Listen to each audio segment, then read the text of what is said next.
మరి ఈ bill pass కావడం జరిగింది. మరి ఇవాళ ఈ వక్ఫ్ అమెండ్మెంట్ బిల్ ఏదైతే నిన్న పాస్ అయిందో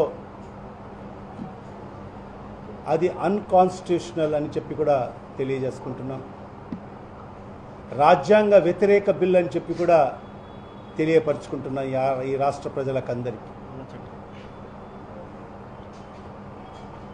రాష్ట్ర వ్యతిరేక బిల్, రాజ్యాంగ వ్యతిరేక బిల్ అని ఎందుకు చెప్తున్నానంటే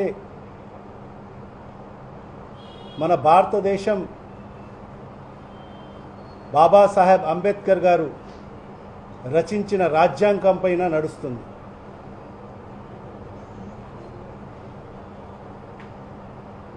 మన భారతదేశ ప్రధాని కానివ్వండి, మరి చట్టసభల్లో ఉన్న